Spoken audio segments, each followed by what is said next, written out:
bienvenue pour les influences de nos astres pour la semaine donc du 9 au 15 novembre 2020.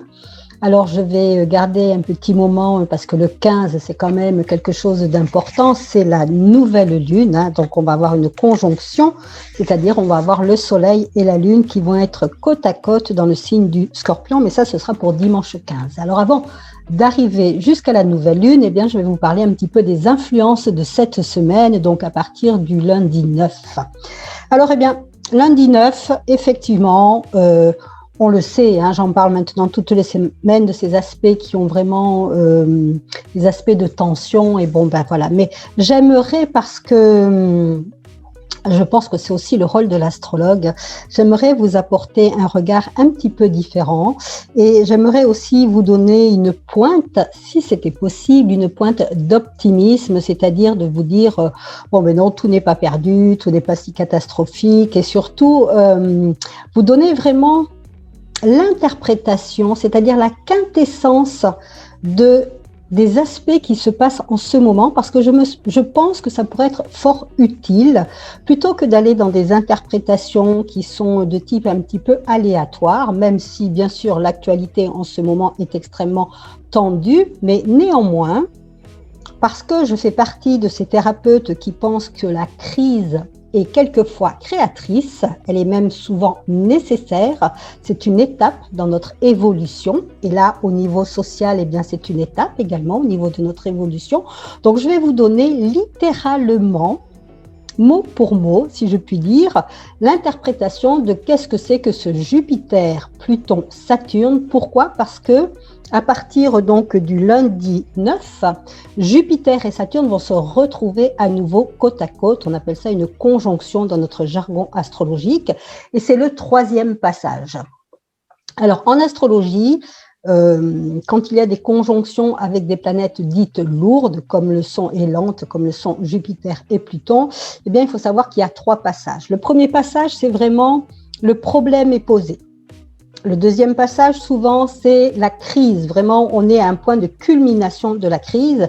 Et le troisième passage, c'est vraiment la résolution du problème qui est en train de se mettre en place. Et là, on est dans le troisième passage. Donc, ça reste un moment quand même assez optimiste puisque nous sommes dans la résolution de notre problème peut-être de société. Alors, littéralement, que veut dire Jupiter-Pluton ? Jupiter, c'est le guide en nous. Jupiter, c'est Zeus, hein, c'est le dieu qui n'est pas remis en question. Et au niveau de l'astrologie, on va lui associer tout ce qui est thérapeute, tout ce qui est enseignant, tout ce qui est homme de loi, mais aussi le guide spirituel. Et Pluton, c'est l'instance qui détruit et qui décrée tout ce qui n'est pas juste, tout ce qui n'est pas vrai, tout ce qui ne nous permet pas d'accéder à notre vérité. Et puis Saturne, puisque Saturne n'est pas en conjonction, mais il est quand même très près, hein. Jupiter, Pluton sont à 22 degrés Capricorne et Saturne 26 degrés Capricorne. Et Saturne, il nous propose de devenir responsable de nous-mêmes. Donc, j'ai envie de vous poser la question. Quel guide merveilleux, je reprends, pourriez-vous être en détruisant tout ce qui vous empêche d'être responsable de votre vie ? Et ces aspects-là, ils nous demandent une intégrité à toute épreuve et surtout une clarté à toute épreuve. Alors quand on est dans des situations où on va manquer de clarté, eh bien on pourrait poser une petite question à l'univers et cette question ce serait plutôt du style « Quelle clarté totale puis-je avoir sur X situation ?» Si je manque de clarté par rapport à ma situation amoureuse, quelle clarté totale puis-je avoir par rapport à ma situation amoureuse ? De même, si c'est ma situation professionnelle ou même si je suis en voie de conversion ou de reconversion. À chaque fois, en fait, ce trio, que j'ai appelé le trio infernal parce qu'au niveau des énergies bousculantes et remuantes, il a été très fort, hein, il a fait très fort ces derniers mois, et même au niveau des frustrations, des freins que l'on a ressentis et que l'on ressent bien sûr encore aujourd'hui puisqu'on est dans le creux de la deuxième vague, eh bien, en fait, il faut savoir que c'est un aspect qui va vraiment nous inviter à ne plus nous laisser diriger par les croyances et par le guide extérieur, mais vraiment il invite à renouer, à retrouver notre voie de sagesse, notre guide intérieur qui lui devrait vraiment venir diriger toute notre vie.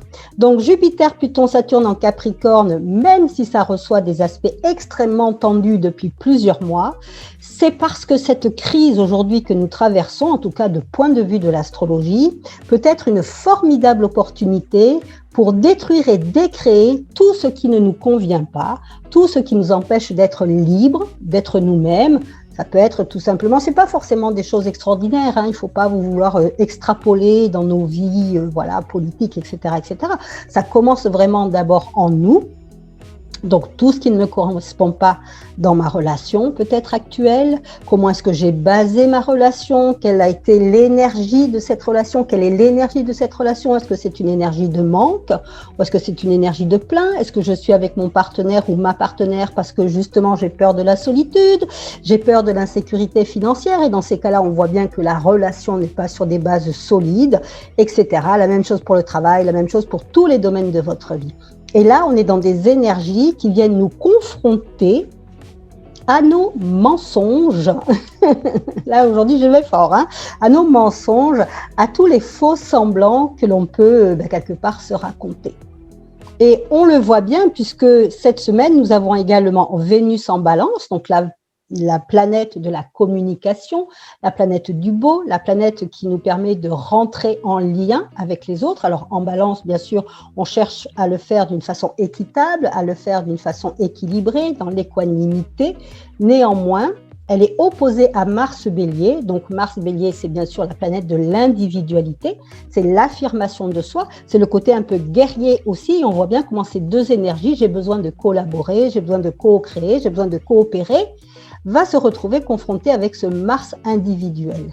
Et donc, il y a vraiment cette invitation, et tout ça est en carré, bien sûr, ça fait un double carré avec notre Jupiter, Pluton, Saturne, Capricorne, et donc tout ça est une invitation à vraiment créer à partir des bases solides, des bases où on va être vraiment extrêmement intègre, extrêmement juste, extrêmement clair par rapport à ce qu'on attend de la vie. Comment est-ce qu'on aurait envie de créer le monde? Comment est-ce qu'on aurait envie d'être dans le monde? Et quel monde on a envie de créer? C'est un petit peu ça, hein, Jupiter, Pluton, Saturne, Capricorne. Hein, donc vraiment être responsable du monde dans lequel on a envie de vivre. Et on voit bien que toutes les instances en contradiction, Soleil, Scorpion, opposé Uranus, Taureau, viennent mettre l'accent, viennent mettre en lumière toutes les parties de nous où nous sommes éloignés de cette intégrité. Et c'est pour ça que, justement, nous sommes confrontés à des situations de tension, nous sommes confrontés à des situations extrêmement difficiles. Alors, le point positif, mais c'est positif dans le sens où toute crise est nécessaire parce qu'elle va nous permettre de passer un cap, elle va nous permettre de grandir, elle nous permet de nous débarrasser, on enlève les vieux manteaux là auxquels on s'est raccroché peut-être et on va vraiment laisser tomber certaines choses. Et quand même le point positif, j'en ai parlé je pense la semaine dernière, mais j'en reparle encore cette semaine, c'est Neptune en Poisson. Mais Neptune, il a une fonction dans l'astrologie, c'est que lui, il vient dissoudre les illusions de l'ego. Et oui, donc l'ego, il peut se raconter des histoires, il peut se faire croire des choses. Et Neptune vient dissoudre toutes les illusions de l'ego. Alors, bien évidemment, on peut se sentir un petit peu triste, on peut se sentir un petit peu, avoir des émotions un petit peu négatives. Néanmoins, il nous permet vraiment de passer par la voie de la compassion, passer par la voie du cœur, passer par une compréhension aussi holistique, c'est-à-dire une compréhension qui ne passe pas par le mental. On ne va pas forcément décrypter, on ne va pas forcément analyser. On est plutôt dans une ouverture, une réception totale à ce qui est. On ne lutte pas avec Neptune. Et Neptune, il est là cette semaine, donc du 9 au 15, il est trigone avec notre Soleil Scorpion. Donc, on voit bien que quand on a le courage de regarder et d'oser voir un petit peu toutes les demi-vérités que l'on se raconte et que l'on passe ça avec le crible du cœur, c'est-à-dire en ayant beaucoup de compassion et d'amour pour soi-même, eh bien, on voit bien comment c'est ouvrant, comment c'est plus expansif, que notre vie, elle devient plus fluide, plus légère, plus joyeuse. Donc, c'était un petit peu ce que je voulais vous dire par rapport à cette semaine, de voir effectivement comment cette invitation Jupiter, Pluton, Saturne nous invite à être vraiment en présence de soi-même. On sent vraiment le poids de l'incarnation. Vraiment, il y a quelque chose où il y a une rectitude, une rectiligne, une verticalité à trouver en nous, puisqu'il est temps, aujourd'hui, d'arrêter de se raconter des mensonges. C'est ce que la carte dit, littéralement. C'est ça que je voulais quand même vous dire. Donc ça va nous poursuivre tout cet automne et tout cet hiver, puisque les aspects sont quand même conflictuels, donc une bonne partie là, de cette fin d'année. Et puis, on a dimanche, donc une nouvelle lune. Donc, qu'est-ce que c'est qu'une nouvelle lune? C'est je plante une petite graine en conscience, normalement. Et ici, on est vraiment dans l'énergie du Scorpion. Et l'énergie du Scorpion, on le sait, c'est une énergie qui est assez exigeante, parce que lui, justement, il déteste les mensonges. Je vous l'ai déjà dit, il préférera qu'on lui dise la vérité, même si elle est compliquée et douloureuse à entendre, plutôt que de lui cacher cette vérité. Et donc, il y a une forme d'exigence avec cette énergie. Le Scorpion, il va détruire et décréer, justement. C'est le phénix, mais là, on est plutôt dans une phase de destruction, de déconstruction, et on va vraiment aller... voilà, tout ce qui n'est pas nous, tout ce qui ne nous correspond pas, tout ce qui ne nous convient pas, eh bien, effectivement, c'est le moment de faire table rase de tout ceci. Alors, cette nouvelle lune, elle est quand même sextile avec Jupiter, Pluton, Saturne. Donc, au plus vous serez dans votre vérité, au plus vous serez intègre, au plus vous serez honnête avec vous, avec vos valeurs, avec la façon que vous avez de voir le monde, avec la façon comment vous avez envie de construire vos relations avec vos enfants, vos partenaires professionnels, etc. On va étendre ça à tous les domaines de votre vie. Au plus ce sera juste pour vous, au plus Neptune Poisson va vibrer et vous allez être vraiment dans des énergies qui seront porteuses et ouvrantes plutôt que d'être dans des énergies de colère, de frustration, de retrait, de peur, d'angoisse même, puisque on peut avec cette nouvelle lune tout à fait aborder les énergies en présence de cette façon-là. Donc, encore une fois, je fais partie, moi, des optimistes avec mon Jupiter conjoint à mon ascendant. Donc, fatalement, je vais avoir envie plutôt de voir le verre à moitié plein plutôt que le verre à moitié vide.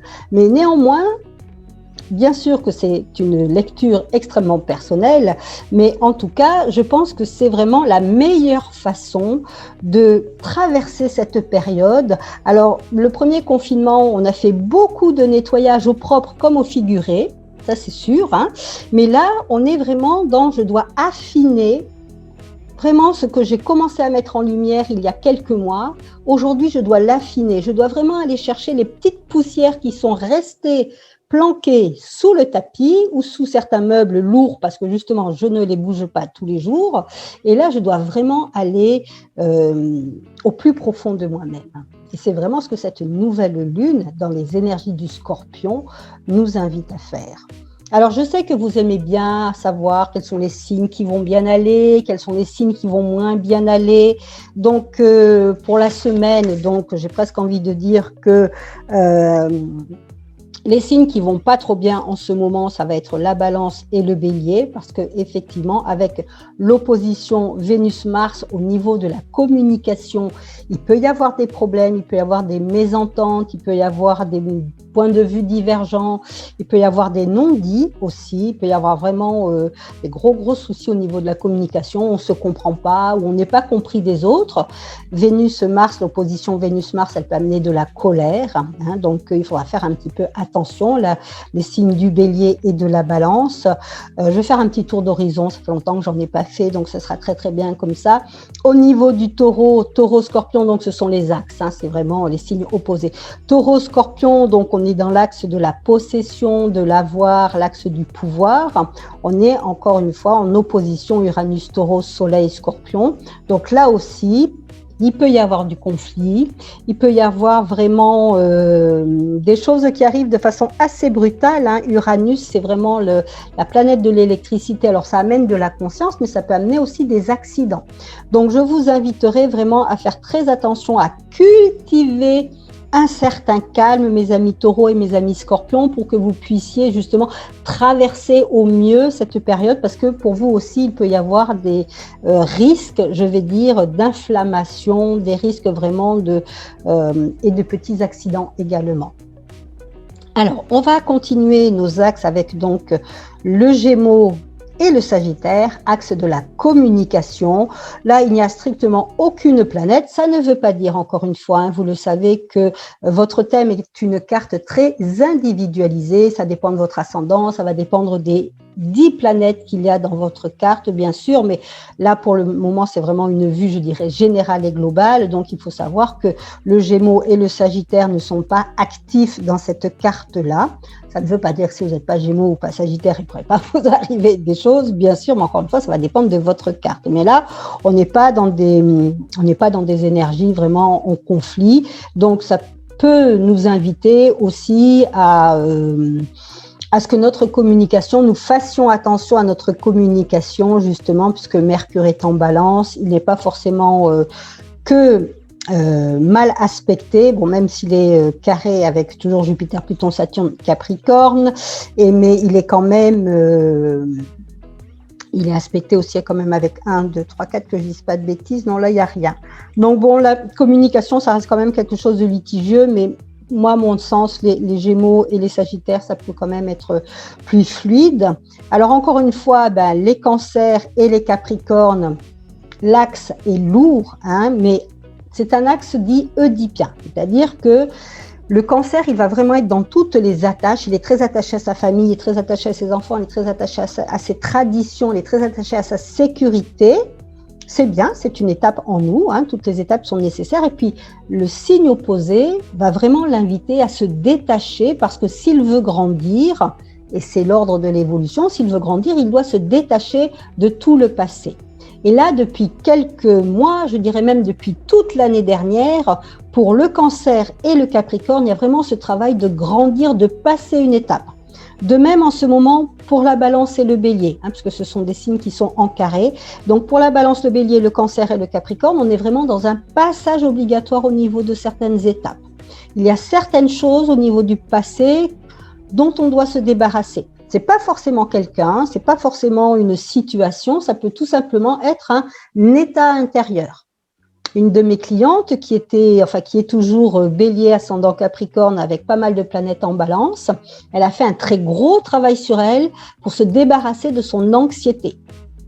Ça n'a pas révolutionné la Terre, mais en tout cas, ça a révolutionné son monde, puisqu'aujourd'hui, elle regarde vraiment la vie avec une vision beaucoup plus fluide et beaucoup plus légère. Et elle aborde la vie avec beaucoup moins d'angoisse et beaucoup moins de stress. Et pourtant, ça partait de carré dans son thème. Mais justement, elle a travaillé très, très fort. Elle a réussi à dépasser le carré. Donc, c'est pour ça que je dis souvent que les carrés et les oppositions, c'est pas forcément négatif en soi, mais ça demande un effort. Donc, les Cancers et les Capricornes, vous êtes dans une période qui vous demande des efforts, parce que justement, tous les anciens schémas dont vous avez soit hérité, soit vous avez instauré depuis des années et des années, sont à transformer, voire même à abandonner. Alors, le Lion et le Verseau, bien pareil, le Lion et le Verseau, il n'y a pas de planète directement dans ces signes-là. Néanmoins, ça fait partie de la croix fixe, et la croix fixe est très active avec donc le Scorpion et le Taureau. Et donc, par ricochet, vous pouvez très bien aussi hériter, je vais dire, de cette tension qu'il peut y avoir. Néanmoins, un soleil oppo Uranus, ça peut amener aussi beaucoup de perspicacité, ça peut amener une clarté dans la vue, on peut vraiment avoir des prises de conscience assez importantes, on peut avoir des flashs aussi intuitifs, et ça ne m'étonnerait pas que mes amis Lion et mes amis Verseau soient dans une phase de grande transformation et où il y a des prises de conscience assez importantes. Donc, cette deuxième fois où nous sommes confinés pour les Lions et les Verseaux, ça peut amener vraiment de très belles prises de conscience. Et puis, on va finir le tour du zodiaque avec donc notre dernier axe, c'est-à-dire la Vierge et le Poisson. C'est l'axe du service, c'est l'axe du dévouement, c'est l'axe aussi du passage de la matière et de l'intellect à l'intuition et donc vraiment à l'ouverture sur l'invisible, à l'ouverture sur d'autres énergies et vraiment à l'ouverture aussi au niveau du cœur. Et là, on est dans la croix mutable qui n'est pas du tout activée, à part avec Neptune Poisson. Donc c'est pareil, les Vierges et les Poissons, ça peut être un bon moment pour vous. Ce n'est pas forcément un moment catastrophique.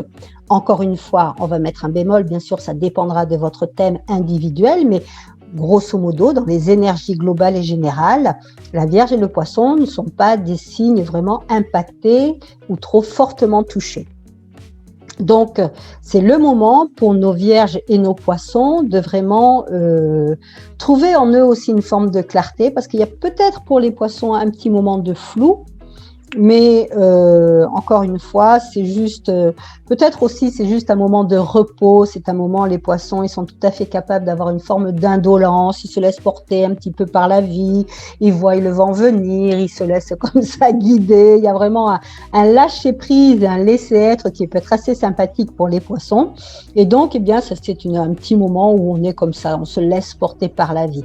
Et nos amis Vierges qui sont eux, au contraire, beaucoup dans l'intellect, en train de chercher le comment, le pourquoi, de se poser plein de questions, eh bien, ça peut être aussi un moment où on va se laisser porter un petit peu par la vie, où on se dit, bon, voyons voir comment ça va se passer. Ne nous prenons pas le chou, de toute façon, nous sommes dans ce bateau et nous ne pouvons pas le quitter. Voilà. Donc, j'ai grand plaisir de faire le tour du zodiaque avec vous pour cette semaine. Alors, j'avais intitulé, vous savez, que je donne des petits titre à mes cartes, j'avais intitulé cette carte-là et cette semaine-là « Sortir de la matrice ». Et effectivement, qu'est-ce que c'est qu'une matrice? Donc, on en a tous connu une matrice qui a été vraiment la matrice maternelle dans laquelle on a baigné, dans laquelle on s'est construit pendant 9 mois. Et là, au niveau de notre société, eh bien, on est dans un tournant de la société, on est dans un tournant de notre monde, puisque la proposition, et c'est pour ça qu'il y a beaucoup ces carrés, ces oppositions, cette tension, c'est vraiment l'invitation à sortir de la matrice. Alors, je vous souhaite une très belle semaine.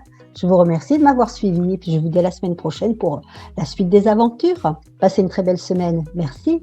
Au revoir.